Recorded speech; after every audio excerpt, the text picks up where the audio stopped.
On this episode of the SLO County Real Estate with House Swayze podcast, Team Swayze talks about the challenges of what you should offer for a house in a hot market. I mean, I had a listing a month ago that we had 70 showings on a condo in town in 2 days. On a condo? On a condo in town, 70 showings. Just because the property has a listing price doesn't mean that it necessarily meets market value. If it's a good property, don't get caught up in the fact that I'm paying more. Anybody who outbid anybody else in the last 5 years, you know what they're thinking right now? Thank goodness. Right. Yeah, I'm glad I did it. Join Hal, James, JT, and Jay for a closer look into how you should be structuring your offers in order to get it accepted. Here's Team Swayze member and host of the SLO County Real Estate with House Swayze podcast, James Bueno. Welcome to the House Swayze podcast. With me, I have the president of Team Swayze, Hal Swayze with me, business consultant for Hal Swayze, John Turner, and Keller Williams, Mr. J. Pete. Thank you, everybody, for being here. Let's jump right into it. Our topic today is paying over asking price. Prices have been going up and crazy. Hal, is it a good idea to pay over asking price when you're buying a house? If you look back over time, there's been situations where properties were priced below market and they would get bid up. If you had a brand new, I don't know, what's an expensive car, Ferrari or something like that, and somebody said, here's a Ferrari brand new for $50,000. I'm sure it costs way more than that. Do you think it would get bid up? Is this a house auction? What do you mean? Well, what I'm saying is if it's going for sale, people will go, oh, well, I'm going to offer more than that because that thing's below the market. I think people need to get over the fact that if there's more than one person offering on a property and it's competing offers, that's not a bad thing, because in real estate, if a house in a regular market where homes are selling in a month or two, for example, and it's on the market for 3 or 4 months, what do you think people think about a house that's been sitting when other homes are selling? Something wrong with it. Yeah. Gotta be. Some sort of stigma. I'm going to offer a whole lot less. I'm going to offer less. Nobody else is buying it. Why should I buy it? You should almost feel glad that other people are interested, meaning when you ever sell the house, there'll be, it's an in-demand property. But let's take a bigger look, because that's not going to make people happy to hear that. What I think people are saying is, okay, if I'm looking at a house and Jeff's here and he's producing and he's talking about his house purchase, which I thought was a phenomenal example. He had set price. Hey, the most we're going to do over asking is $30,000.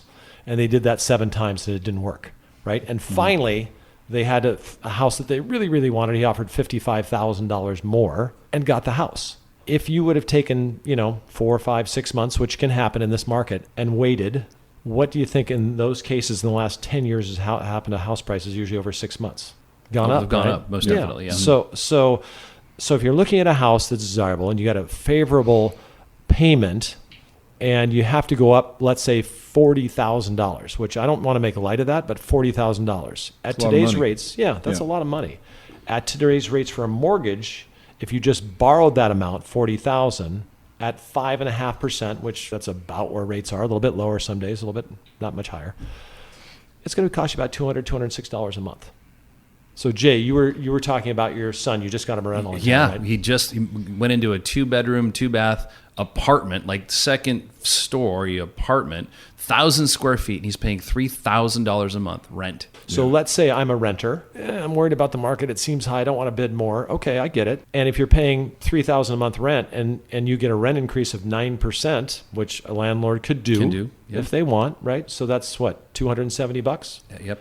So every year. You're now paying more money when you could have locked in for an extra $200 a month to a mortgage that will be fixed for 30 years. If it's a good property, don't get caught up in the fact that I'm paying more. Anybody who outbid anybody else in the last 5 years, you know what they're thinking right now? Thank goodness. Right. Yeah, I'm glad I did it. The deal is getting the house. Right. So that's the perspective somebody has to take when they're in a competitive situation. I mean, going to auction, nobody bids on something. What does that mean about the value of the item? It's not worth anything. That people understand how important it is to own real estate. So I would say take it on an individual basis. We deal with this all the time, but sometimes you have to take a step back and see what you're really committing to versus what the option is. So you're the listings guy. How many of your listings would you say go over your asking price? This year, almost all of them. Yeah, we average 6% above list price. Yeah. And that means some are going 10% over and some maybe a little bit less. But this year so far, I think a couple at full price, and that's just lately as So not much. So buying a house, you should expect it. Yeah, absolutely. And if it's a good house and it checks all the boxes, there are going to be a lot of people who want it, including you. So be ready. I think one of the consulting questions that agents are asking their buyers now is, what's that house worth to you? Forget what the list price is. What's that house worth to you? And if the house is listed for $850 and somebody else bought it for $950 and moved into your house, would you be disappointed? And if the answer is no, I wouldn't be disappointed, then it's not worth $950 to you. It's worth $950 to someone else. But there is a worth. So you have to get an appraisal, correct? Like your house is appraised. There is a quote worth, what your house is worth. Let's say that the $850 house appraises for $750,000. An appraisal is a backwards view. That's a historical value of a property. That's something that's already happened.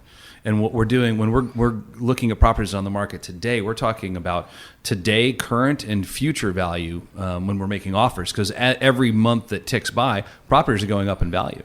And when we're talking about appraisals, we're talking about historical values. And that can come up to be a problem if you've got a lender that says, we need to have the house appraised if we're going to lend this amount of money. And I'm sure Hal's run into this problem. Surprisingly enough, with as strong as the market's been, I've had very few appraisal issues, right? It's like, oh, they agreed on this price and the appraiser says, no, I can, they're paying $900, I can only come up with $875.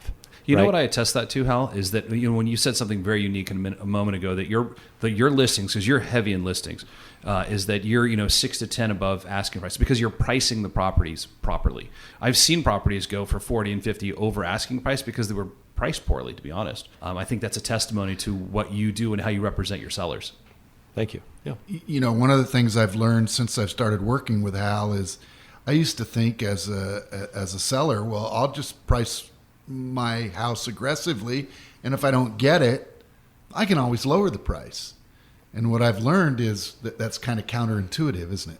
Yeah, a lot of people don't like to lower their price as a seller, right? You're talking from a seller, yeah. Right. And yeah, the psychology is, if you go to a store and there's one item on the shelf and there's 3 people in the aisle and there's the only thing, you're going to start running faster than you normally would, right? So when people compete, they do more. Why do auctions work so well?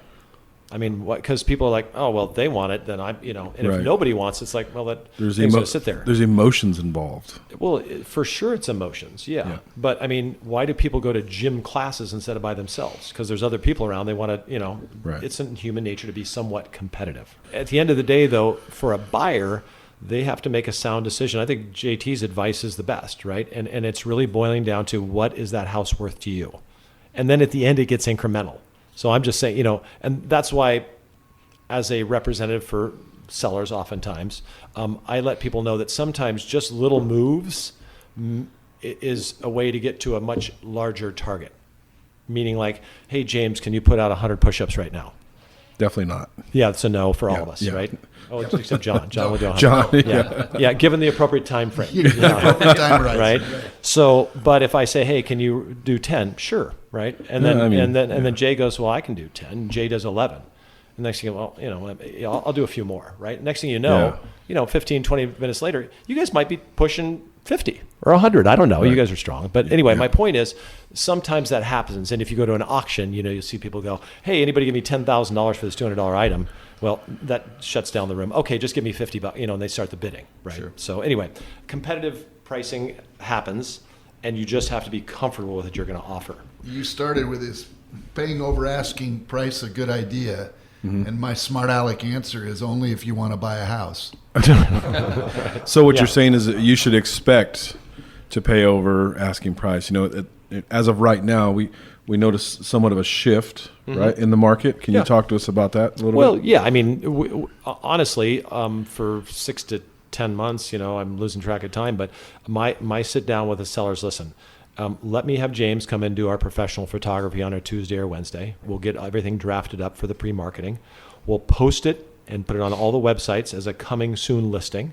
You guys go take a hike for 3 hours on a Saturday and a Sunday. Give us that time. I had a listing a month ago that we had 70 showings on a condo in town in 2 days. On a condo? On a condo in town, 70 showings. So on Monday, we'll gather up all the offers and we'll start the bidding process. That has changed for certain properties like, the whole weekend went by and only a few people looked at it and we didn't have an offer, and then, Right. oh no, the last, 2 weeks later we get an offer and it's only full price and people are crying. Well, Right, yeah. let's step back for a second. Yeah, easy. In most markets, Right, if yeah. you get a full price offer, Right. you're calling your parents or your friends and going, Right. hey, I got a full price offer. Now it's like, well, I didn't get 10 people bidding. I'm pissed off. That change could happen. It's bound to happen. Yeah, Right. 3 to 4 days market time is not normal. Which created a little bit of panic. People see a shift, thinking it's a bubble. And we talked about a bubble before. Are we going to go back to, how do you feel about that? Well, it's been a fast move. Yeah. If you get gas every day at $3.50 a gallon and suddenly it moves up to $6 a gallon, your behavior is going to change and you're going to be upset. And that kind of has happened in real estate a little bit. Where's my 3% rate? I'm at 5.5, which is still really good. Yeah. But then you just get used to it. Now I'm still paying $6 a gallon or whatever it is. And people get adjusted to that. And this is where the prices are okay. And we got a little adjusted to super quick market times and competing offers. That may subside somewhat. But then people get used to it. And now I'm seeing competing offers again, right? Yeah. So we had a lull for like a month and a half. And now it's like, oh, well, we had 6 offers on this one. Who would have known? The market ebbs and flows all the time. Jay, is it consistent with all the Keller Williams listing agents as well, just like how? Yeah, we've got 220 agents under the brokerage and close over 100 deals a month. And 6 months ago, 20 offers, all over asking price. Now we're seeing on average 3 or 4, maybe 1 or 2 with conditions. So there's 2 real solid offers and one of them gets accepted. So the offer count has come down because the prices have gotten to a point. And I think it's really important to notice or to reference the rate increase, right? And interest rates. Every time the rate goes up a half a point, you lose $50,000 in buying power. So that's taking some of the people out of the market or putting them in a different price point to be looking for properties, and that changes things a lot. But yeah, I think we're seeing it across the county as a standard. Things are kind of percolating, bouncing on the ceiling, and that's just where we're at. There's also an interesting phenomena in our history. And if you'd have said to me, Hal, on January the 1st, hey, JT, rates are going to go up later on this year, and so prices might start to dip a little bit, I'd have said, that makes absolute sense to me. Well, in our history, there's no correlation between interest rates and appreciation.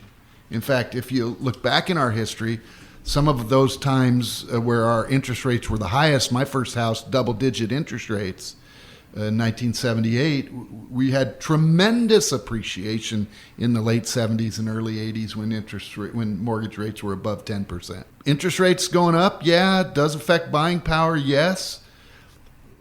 But if history repeats itself, it may not impact pricing that much. Well, I have an economics degree, and I don't know how I got that, but it was because it was from Cal Poly, Yeah. a great university, which I love. And I'm joking, but economically, that was an inflationary time, right? Right. So when there's inflation, your dollar doesn't go as far, so you want to have it in things that go up in value. So I think I see that now, right? Because the rates have impacted some people, but there's a lot of people with intergenerational wealth. Yeah. There's families going together to help children purchase, a lot of cash purchases. And when your cash makes less than 1% sitting in a bank, and with inflation maybe less next year, you go, well, why don't we put that in a house, which will be worth more? We have a place to live, or whatever they do. So it is interesting because I'm still not sure I believe JT, but I saw the graphs. Nationwide, increase in rates did not drive prices down. Who would have thought? So earlier we talked about the emotional part of it, like bidding more and increasing prices. Do you ever get the buyer's remorse? Somebody gets their deal accepted, they're like, I pay too much for this. I don't want it. That's normal. If you don't have it or feel it, it's weird. Almost everybody has some sense of that. And then sometimes we're talking about, okay, you always have the option to not, go forward with it. We want people to be happy. And then we have to provide some context. It's like having a kid in high school. I'm studying with this test, with science. I'm just not, it's so hard. Can I just give up? Well, you can. But why don't we just stick in there and get through the finish class? And usually that time is when you're tested as a person. Can I afford it? Afraid I can't. Are we good enough? Those sort of things. And I'm not a psychologist, but I just see it a lot and just go, you know what? Sure. People that have a lot of confidence, they just kind of move through it and go, okay. And sometimes the biggest challenges in your life are the things that scare you the most. And when you get on the other side, you go, whew, did it. Right? Yeah. I think James is talking about buyer remorse from the time you get your offer accepted until the time you close it, right? Yes, sir. Oh, Yep. Yeah. Hal, you've sold nearly 3,000 houses in this county since you started 30 years ago. How many of those people do you think have buyer's remorse? Now?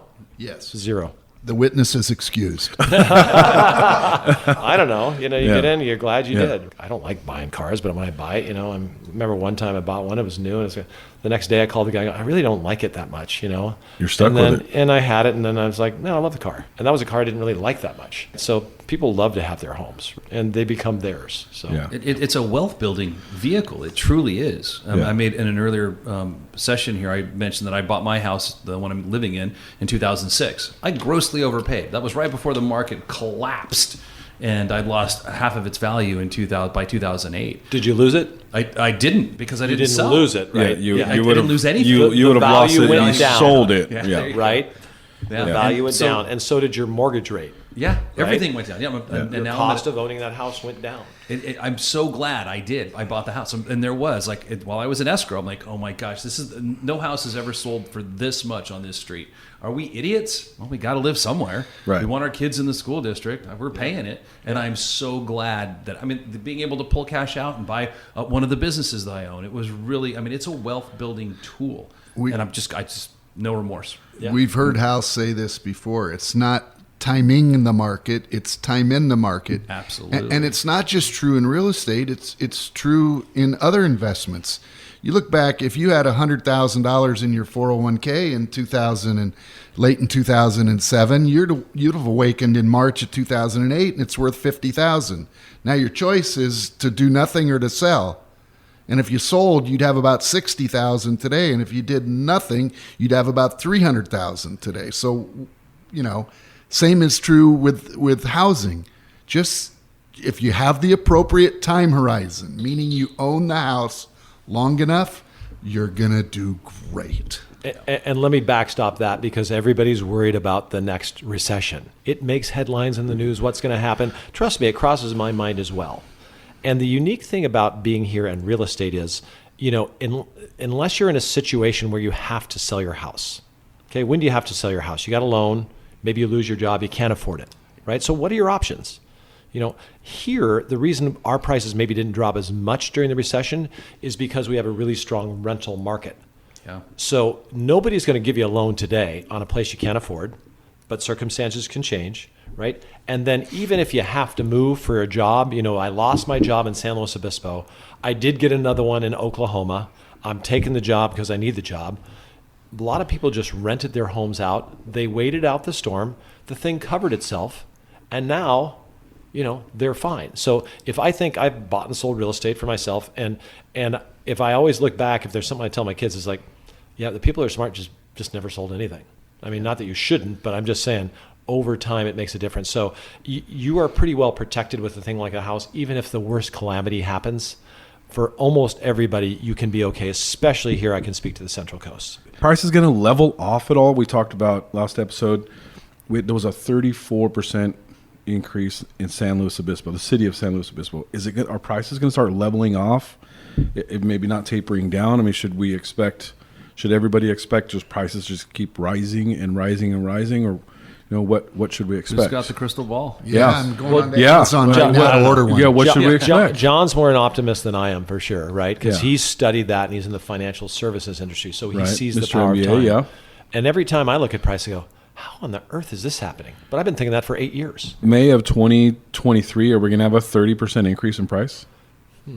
It doesn't seem likely, but I have no idea. Maybe if we have another pandemic, I shouldn't even say that. That's Please horrible to say, but please retract I'm that. sorry. I'm going to retract that. Erase Please. that. Oh my gosh. But who would have thought this situation, Right. would create this kind of response?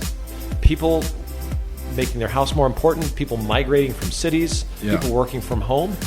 who would have ever thought that would have affected real estate? I mean, not me. I'm not that It's just smart. some amazing It's had the things. opposite effect in Yeah. San Francisco proper or LA proper. People are getting out. I don't know what the prices are there, but Well, no, they're going up there. Trust me, it's all over the country. I talk to people all over the country. In spite of people leaving there and other places, the prices are still increasing in all these places. Everywhere. Right? So will it level, James? You go back to 2018. I forget which year. It'd be strong for 4 months. Then and then it's like, wow, my neighbor got $1 million for his house. Now it's August. Nobody's even willing to pay me $900. How did that happen? It changes all the time. This is not a speculative thing, owning or buying real estate. This is a long-term thing. So, if I own Amazon stock or whatever company and that's paying me my dividend, I don't care if it goes to zero. If I don't sell it, it doesn't matter as long, hey, I'm getting that monthly, I've got some value. I think people get really caught up in prices and they should look at the value. What is the value of having a consistent cost of living? Hello. Right. A lot of people like security. JT, you had something. I was teasing a friend this morning on the phone. I said, because we were talking about this very subject.